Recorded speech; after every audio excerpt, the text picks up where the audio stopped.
Good afternoon, everybody, and welcome. It's so great to see a packed house. A few items of housekeeping before we begin. This event is 45 minutes, so Lorin and I will probably have a conversation of about half an hour, and then open it to a Q&A with the remaining time. Back in this room today at 3:30, we'll have a very similar setup with the clarinetist Merlin Shepherd from the UK, and we'll talk with him. Another thing which you may not know about, because we kind of keep this on the lowdown, because only 20 people get to enjoy this. Eleanor Risa is going to do an unscheduled pop-up appearance at 4:30 up in the pop-up classroom, and it does require tickets. There are only 20 available. I'm not sure if they've all been claimed, but if they haven't all, so there's still some left. If you're interested, as soon as this event is done, go to the front desk and ask for tickets to the Eleanor Risa pop-up at 4:30, and hopefully you'll be lucky and there'll still be some available. And it's free, you just need a ticket, and there's only 20 of them. So, that's the housekeeping. You all know we're here with Lorin Sklamberg, and I think you all know a lot about him, so I'm not going to do his bio other than to say that, you know, I certainly, and we hold Lorin in the highest esteem for all the many, many things he does. I mean, you may know him for the Klezmatics, and now you know him for Nagunim Trio if you didn't before. But you know, Lorin is a man of many projects and many talents, and you know, quite a significant force on the entire last 40 years of Yiddish music, which is pretty incredible. I guess we're getting old, aren't we? Yeah.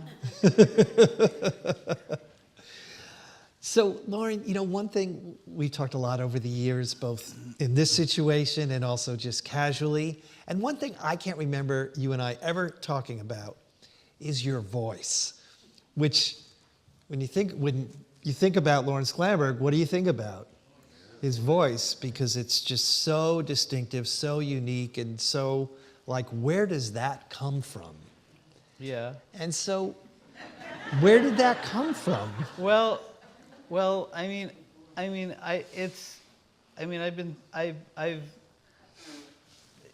family has one of those stories that, you know, that can be, depending on who's telling it or when, it's like it can be embarrassing, but, you know, supposedly I sang before I could talk. The story is that my mom sang Twinkle, Twinkle, Little Star, and it was supposedly the first thing that came out of my mouth, is that she left off the last word of the song, and I sang, "R," perfectly in tune, just like that. And that was the first thing I ever said. Supposedly, I don't know. I wasn't. I was there, but I wasn't there. So, but basically, you know, it's just this whatever, you know, imprint of what I've lived through. You know, growing up in a conservative shul in LA, and going to music school and listening to like a huge swath of, you know, different kinds of you know, and primarily vocal music because it's what I was interested in.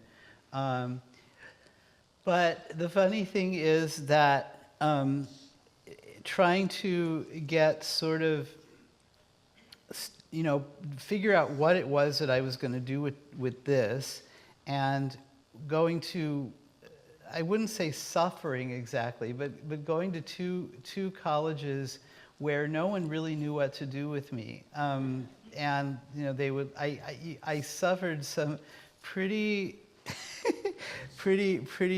embarrassing things where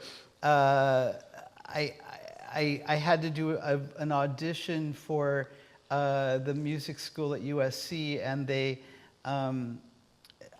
they, it's like, what did I know from singing, like, on a stage with a piano with an accompanist, when I was like 18. And I mean, I really came from, from this suburb of LA. And, there were kids who came into college in the music program who were already, were taking voice lessons, and they were already, singing things from musical theater or whatever. And so I go up there and what am I going to sing for them? So I sang an aria from Trial by Jury by Gilbert and Sullivan. It's not such a stretch, but they weren't very, sort of, there's I think we've come a long way as far as the way colleges look at musicians and have a much wider number of possibilities for people where they can do something and where their talents are the best utilized and the best developed. At UCLA, I did my junior what was called a practicum, where you sing for the vocal faculty, and the things that they wrote were things like, is he a countertenor? So if you know what a countertenor is a male person who develops the falsetto part of their voice, which with my work in the Klezmatics, that's something that I've gone backwards with because it's not what serves that band, and it's where I've done my most singing. So they said, well, maybe he's a countertenor. Maybe he should sing baritone for a year. I mean, all these wacky things. And basically, it just is something that I osmosed by listening and watching and, and reading, and whatever, I needed to do, that's what happened. Mm-hmm. So what were some of the significant things you were listening to that either or might speculate might have found its way into your voice? Certainly classical singing, certainly Hasidic singing, certainly other people that I became friendly with, like Michael Alpert, for instance, who I heard pretty before I had moved to New York from California, and old recordings of Yiddish singing, but just that. This, just like I said, all these different kinds of things. So, folk singers or jazz vocalists with relatively high voices, and not being very technical about trying to sort of technically figure out what they're doing, but doing it by example, where I would sing along with something, or when I was really young, my mom would drive the three of us in our station wagon with no seatbelts, and she'd be smoking a cigarette, and it's like Neil Sedaka would be on the radio, and years later we ended up doing some shows with him, which was a huge privilege, because I think definitely his voice is in my vocal makeup. It's like, I was very surprised when I was a kid to learn that it was a man and not a woman. It's like now I can sort of most of the time discern who it is and what it is I'm listening to, but at that time I definitely osmosed some of what he was doing vocally, and then I got to sing harmony with him. So that's so pretty cool. Yeah. Yeah. Great. Taking a little bit of a right turn here. It was amazing to realize that this year is the Klezmatics' 39th year. Yeah, something like that. Yeah. I don't know how that happened. So next year will be the 40th year, which is like a really big deal. As one marks these things. So in terms of the Klezmatics approach to what they're going to do, do you plan on making something of the 40th anniversary? Will there be a new album? Will there be a new project, a different kind of concert tour? We've talked about doing a new recording and possibly doing something along the lines of what the Chieftains did, which is to sort of, invite people whose work we admire to come and perform a song with us. Maybe focusing on our older things and maybe combining that with some new things. We're not really sure. But what we have seen in our career is that there's no reason not to sort of shoot for the moon and ask whoever you want to work with, because all they can do is say no, So a lot of the people we worked with, it was just because we asked them, and then it turned out to be, an amazing experience. So some of that, also, the idea of really doing, some really nice, touring and doing a big concert in New York somewhere.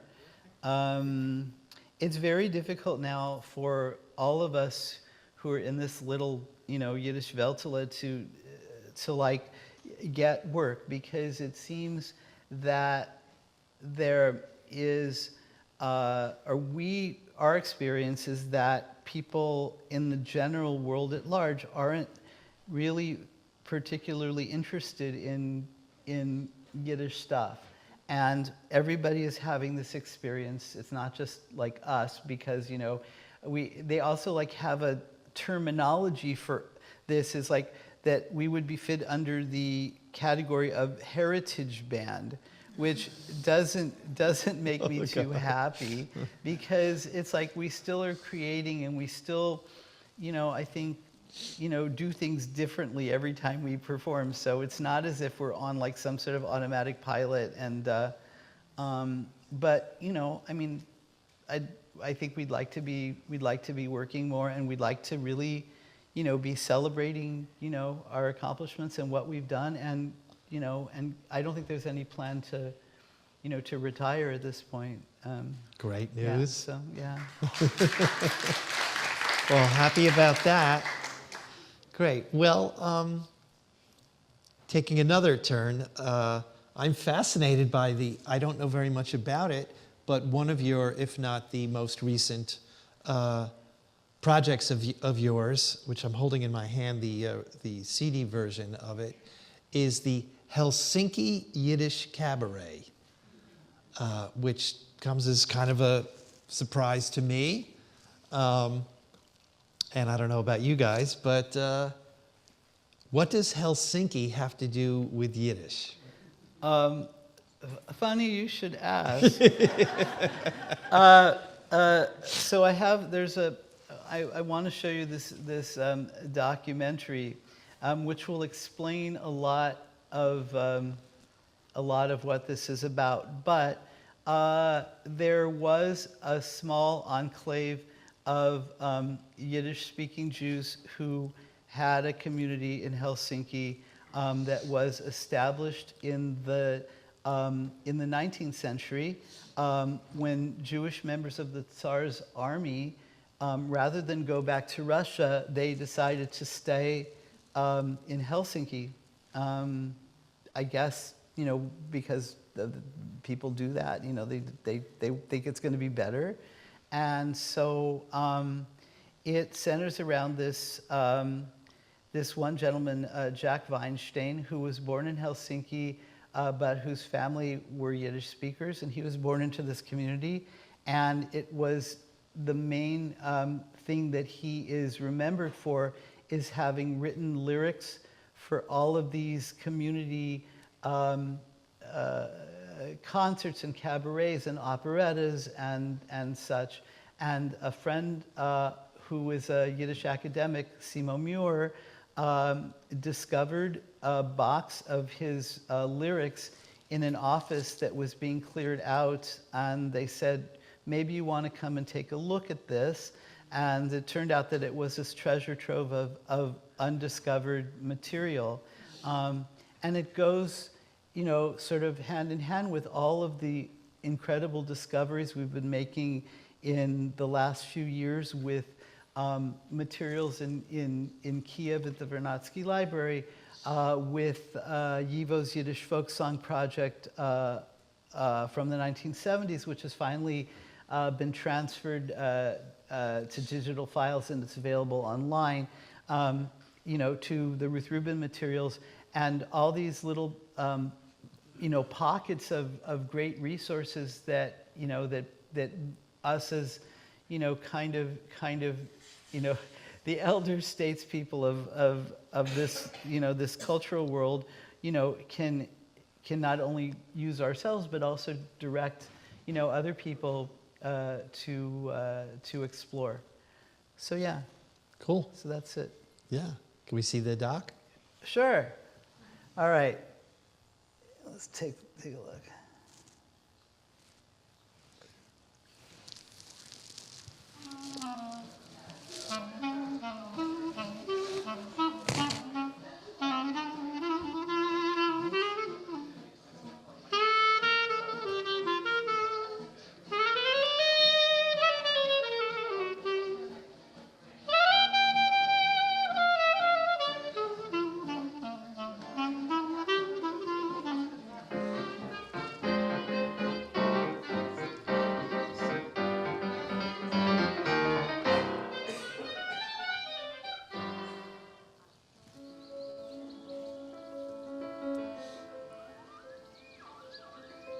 Around 2005, I was working for the Jewish community as an archivist in Helsinki, and one day I got this call from the community that they had just discovered a room full of archival documents.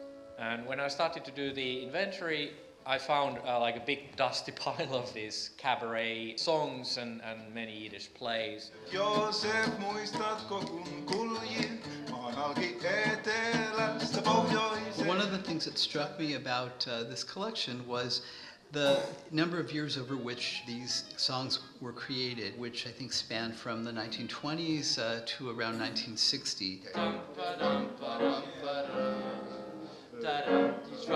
Many of the tunes to which the texts were set I was unfamiliar with, and that would be sort of part of the research into the material to see exactly what Mr. Weinstein had in mind. We started making our way through the texts and looking at the texts that had melodies associated with it, looked at the texts that didn't have melodies associated with it, and started picking out the ones that we thought would translate the best on recording and that would come together nicely.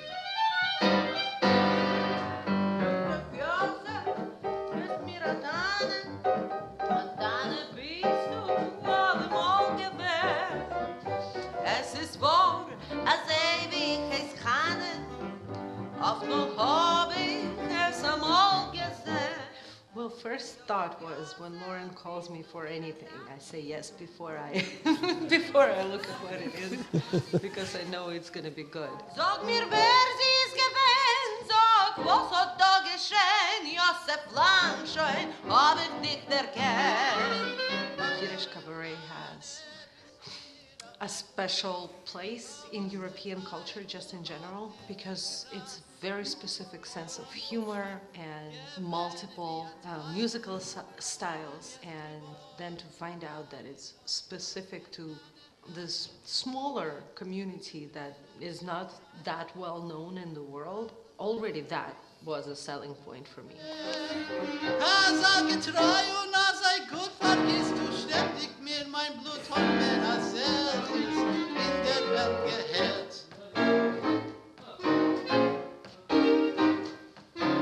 Jacques Weinstein was born in Helsinki in 1883. He was a son of a former soldier in the Russian army.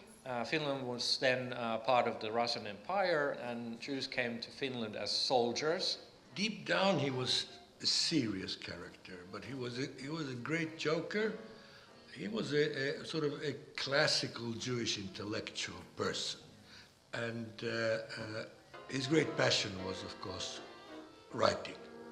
Der ganze Keach in der Welt ist nieder mehr nur das Geld.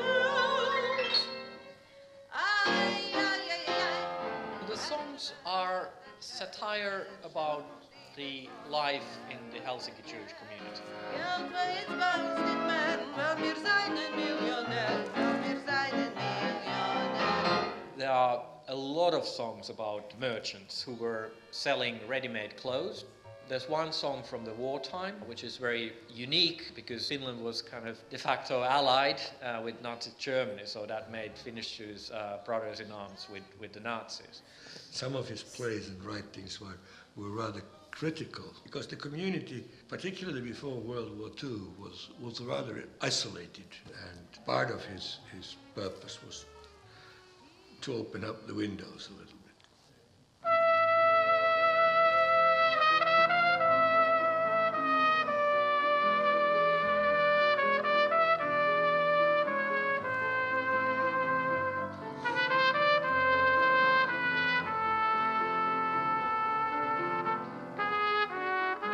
A lot of the songs were set to pre-existing tunes to the popular songs of the day in which they were created. So a lot of times it was possible to, to match the tunes and to see how they went with the text. And in some cases, we ended up writing our own music for them. We didn't want the melodies that were new to feel that they were coming from somewhere that they wouldn't have fit. So we looked at the rest of the songs and we thought about what kind of melodies and settings would have been used then. And then, a few of them, one or two, we found some other melodies that we kind of smushed it all together.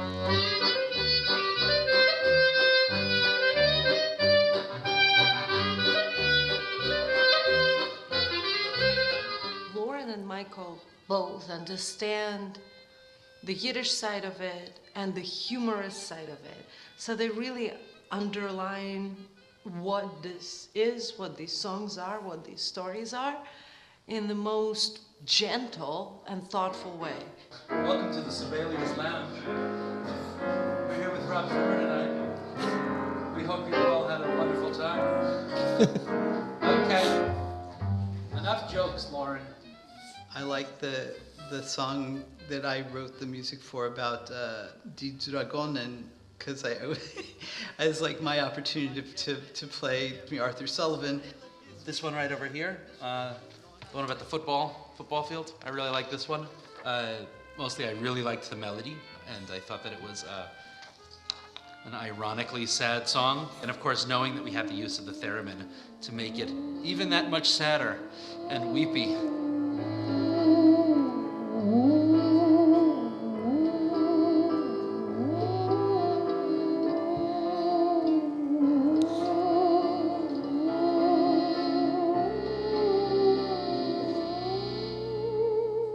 This is what I love about this style and this repertoire, because you get to wear multiple hats. You get to be a delicate flower and an angry wife, and you get to be a member of the community. You get to be an actress.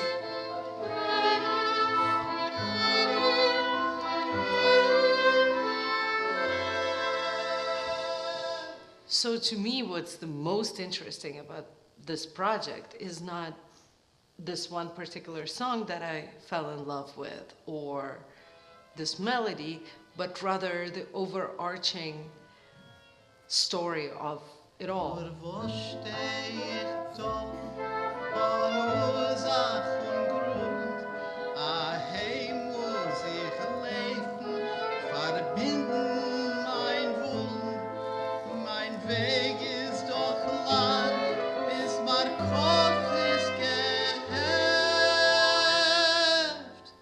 It kind of makes you wonder what other sorts of things are out there that are like this.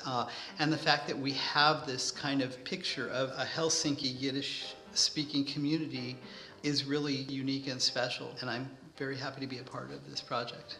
Well, I think you're doing a great cultural job, not only for the Jewish culture in Finland, and Helsinki in particular, but also for a larger audience who is interested in Yiddish culture. For many people, maybe it will be some sort of idea of nostalgia about a community lost. But the fact that we're doing it proves that it's not lost. And it just makes these names and these people and these stories live. And there is something very exciting about that. Ach, Josef, Josef, echt mir a Getreie. Nimm es Wort in den ganzen Kopf und Leib. Dein Herz flackert wie a helle Feier. Nur für andere, äußer für dein Weib. Ach, Josef, Josef, bist du mir a Tagschi? Denn nur wie bei dir der Boden brennt. Sag mir, wer ist sie gewesen? Oi, sag, was hat da geschehen? Oi, Josef Langschein, hab ich dir erkannt. Yeah. Wow. That's terrific. So is this CD package, Helsinki Yiddish Cabaret, is it available in the bookstore here? No, I don't have any copies. We sort of haven't developed a sort of a method by which to sort of get the stuff over here, and it's one of the things that I kind of need to take care of. But it is available, and it is available on streaming services. And the physical copies you can probably order. I know from the company, which is Global Music Center in Helsinki, but I think it's also probably on Amazon and such. As much as I don't like to use Amazon, it's there. But I really do want to get live performances of this out into the world, because there's nothing like seeing this material live and seeing it contextualized. And the idea would be to have to perform it with projected titles and to have a storyline that was part of presented as part of the performance. Sounds great. Now I think we have a little bit more to hear, but before we do, I was just curious. It looked like from the names of the musicians that you worked with some Finnish musicians on this. So the project was funded by this organization called the Kona Foundation, and also was supported by the Sibelius Academy, which is the great music conservatory in Helsinki. And in fact, we were able to work on this and record it at their facility on a farm outside of Helsinki, which included a state-of-the-art recording studio, places to, like a housing and rehearsal studios, and a kitchen with food provided. And so we were there in an intensive 9 days of recording, and basically we finished the whole thing. Wow. Except for mixing it, we finished the whole thing in 9 days. And it's really was a luxury to be able to do that. If anybody's worked on recording projects, they can drag on for months and months and months while you figure out when you're going to do the next this, and you listen to this and you want to change it. And we were also focused and concentrated and worked with an amazing engineer, the likes of which I've never, very rarely worked with before.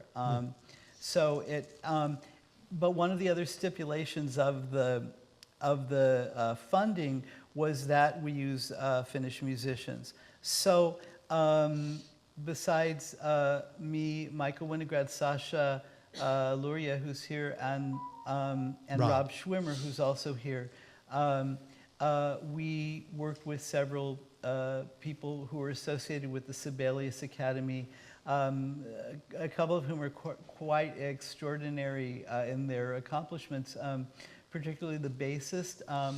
The violinist is a specialist in Roma music, and just like a really fine group of performers. Additionally, the legendary vocal group Vartina, which started around the same time as the Klezmatics, are old friends of mine. So I contacted them and I said, would you be available to, to come and sing on a couple of songs? And so the three singers of the group did come and recorded on a couple of things, and I got them to sing in Yiddish, which was great. It was interesting because when you work with people who sing in a different or speak a different language, sometimes the sounds that you have in your language don't exist in their language. So they had difficulty discerning between ts and sh and s. So schmitzig, or it's like they couldn't. They say, what is that schmitzig? Well, schmitzig, schmitzig. It's like, so it's really pretty amazing to get to work with them, to have them on this. And the recording was made in October of 2021, and in October of 2022 we did the release concert in Helsinki at the former Opera House, and most of the people who played on the recording were there, as well as Vartina, who came and sang on a few songs. And that was just a really special evening for both the performers and also for the Jewish community, what's left of it there. They were very, very, delighted with what we had done with their legacy. That was just really great. This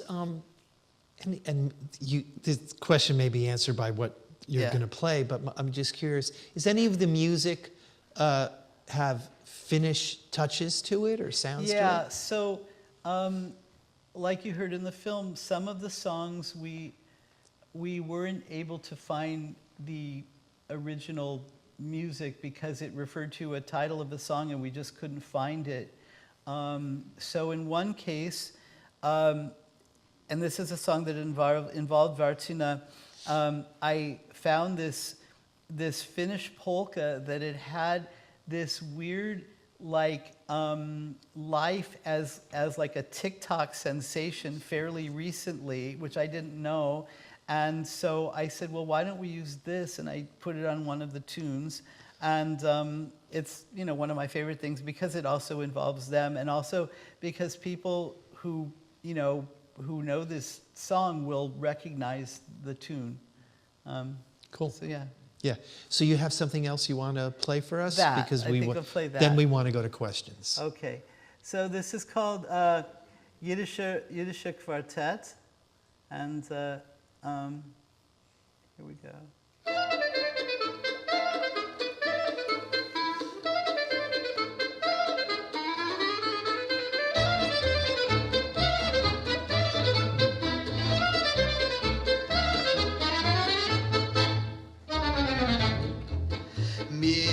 Seinen Musikanten von heutigen Zeiten, echte Fratten seinen mir. Wir spielen auf alle Instrumenten, wir seinen Grenzen dem allen Momenten und Naschir. Und jetzt ihr seid da jüdischen Orchester, Rebizig, Tränen, Schwitzig, Regimbel, Schlott, den Zimbel, Tutane, Klapp und Barabat, Verschmischek, was den Bass.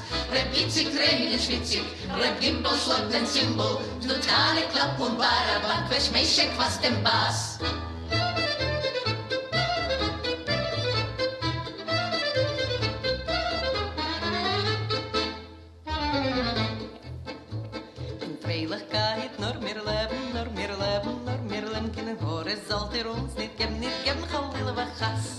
Wechseln schwappt es mir nicht wissen, mir spielen, wird uns heißen auf viele Abend ganz. Und jetzt ist es da jüdischen Orchester, Rebizig, Tränen, Schwitzig, Gimbel, Schlott, den Zimbel, Tutane, Klapp und Baraban, Verschmischek, was den Bass. Rebizig, Tränen, Schwitzig, Gimbel, Schlott, den Zimbel, Tutane, Klapp und Baraban, Verschmischek, was den Bass.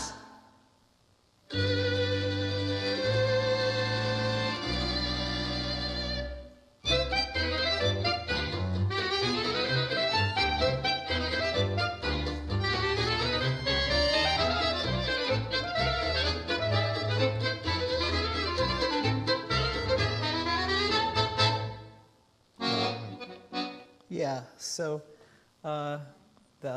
you have to get the recording to hear the rest of it. Yeah. But yeah, and we'll do one of the songs. Sasha and I will do one of the songs at the concert tomorrow. Oh, great. Yeah.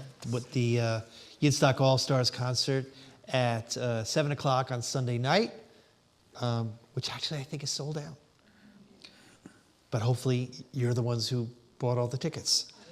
So, okay, great. We only have a few minutes left. That was so fantastic to hear and so exciting and infectious. And that last piece with definitely was, co-territorial. You heard some Yiddishy sounding stuff, but definitely also Roma/Finnish stuff going on there. That was great. So, turn it over to you. Yes, back there.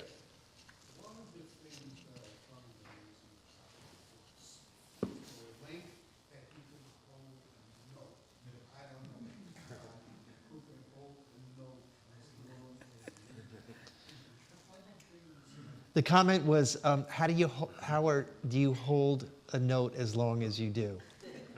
Well, one thing is that I hope that it's not, I always hope that it's not something that it's gratuitous and that it somehow, it serves the particular moment in the song. Unfortunately, or in some songs we've built them in, so it's like I sort of have to do them, So it's like it sort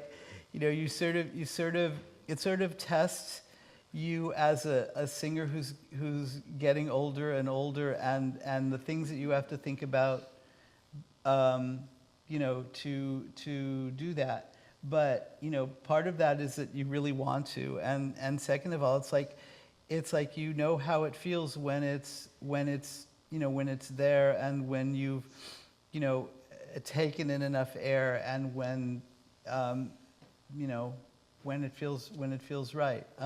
I don't know. I Is there any kind of circular breathing going on? No. No? No, it's not. I don't think that's possible. Like with singing. No, there's no circular breathing. Okay. But it's just something that that sometimes just like heightens the emotional effect of a song, and why not? Great question. Yes, ma'am. Did you grow up in a family who spoke Yiddish? Were you exposed to Yiddish? I grew up with grandparents and great aunts and uncles who spoke Yiddish. My mom studied in a shul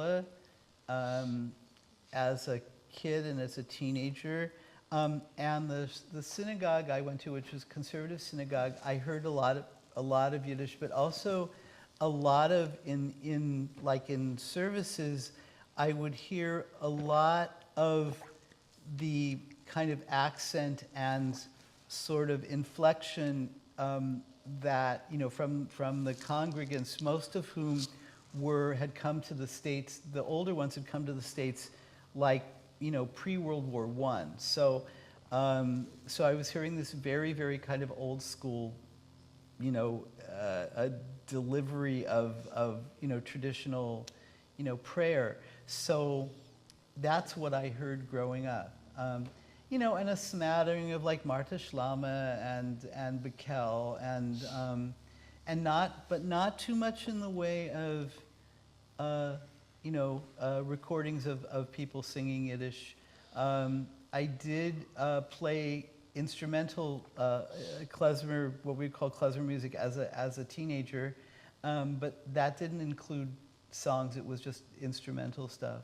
But that's sort of where I have that in my ears, is from when I was a kid. Yeah. Cool. Sir. Can you speak to what it was like to make Ikanitsa with Baba Alberstein?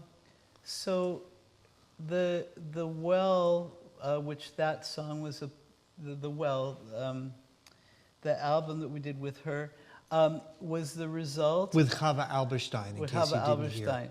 So Chava Alberstein took, for those of you who don't know, she had done a documentary about Yiddish poets in Israel, most of who were getting old and were dying, and so she wanted to document them.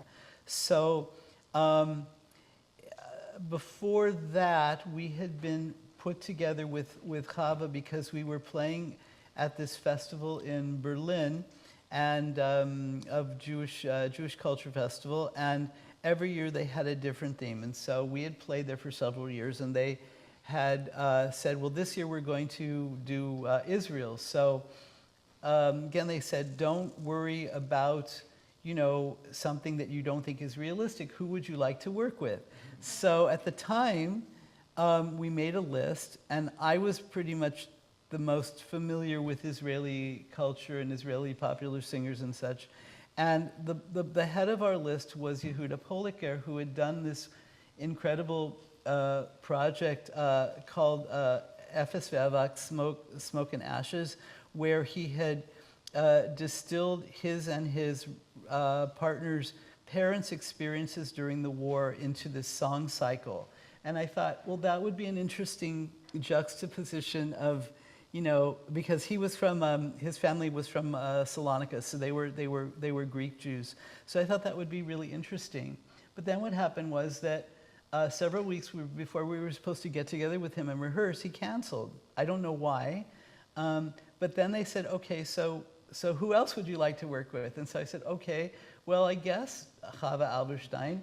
You know, it's not as sort of like, it's not like as complimentary in the sense that she already does Yiddish songs, and she's been a big champion of Yiddish songs. So we met her for this rehearsal, and she showed up, and I don't know if you've ever seen her, but she's very tiny. And she was a little, you know, at first a little, not timid exactly, but cautious, because I think that a lot of people, you know, in her experience, don't handle Yiddish material with a lot of respect. And here she had been, you know, presenting it, you know, as like, you know, parallel to her Hebrew language stuff. So we did this rehearsal with her, and she very quickly saw that we were very serious about our culture.